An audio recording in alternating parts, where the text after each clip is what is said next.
बीवी से हम बिस्तरी करने के बाद या नाइट फॉल होने के बाद या किसी तरीके से भी गुस्ल वाजिब होने के बाद अगर कोई शख्स सहरी खा कर रोज़ा रख लेता है तो क्या उसका रोज़ा होगा? तो अस्सलामु अलैकुम, तो कैसे हैं आप सब?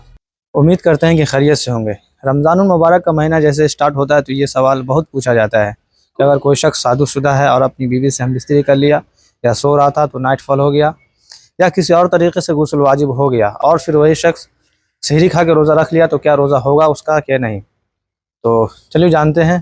तो जी हाँ, अगर कोई शख्स शादीशुदा है और अपनी बीवी से रात में हम बिस्तरी कर लिया या सो रहा था नाइट फॉल हो गया या किसी और तरीके से उस पर गुस्ल वाजिब हो गया और उसी हालत में वो सहरी खा कर रोज़ा रख लिया, गुस्ल नहीं किया, तो फिर भी उसका रोज़ा हो जाएगा। और ऐसे ही एक मसला है कि अगर कोई शख्स रात में नापाक हो गया तो इस गुस्ल जनाबत को फजर की नमाज के टाइम की स्टार्ट होने तक मौखर करना, इसमें ताख़ीर करने की गुंजाइश है।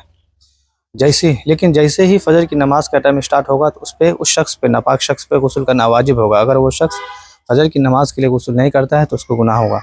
लेकिन अफसोस कि अगर कोई शख्स इतना बदबख्त है कि फिर भी वो गुस्ल ना करे और ऐसे ही सहरी खा के रोज़ा रख ले तो फिर भी उसका रोज़ा हो जाएगा।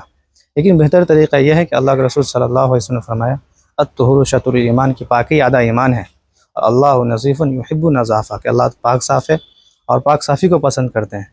इसलिए ज़िंदगी में जब कभी भी आप पे गुस्ल वाजिब हो उसी टाइम बेहतर तरीका है कि पाकी हासिल कर लिया जाए, क्योंकि ना जाने कि ज़िंदगी की शाम कब हो जाए और ऐसा ना हो कि कभी हमारी और आपकी मौत नापाकी की हालत में हो जाए।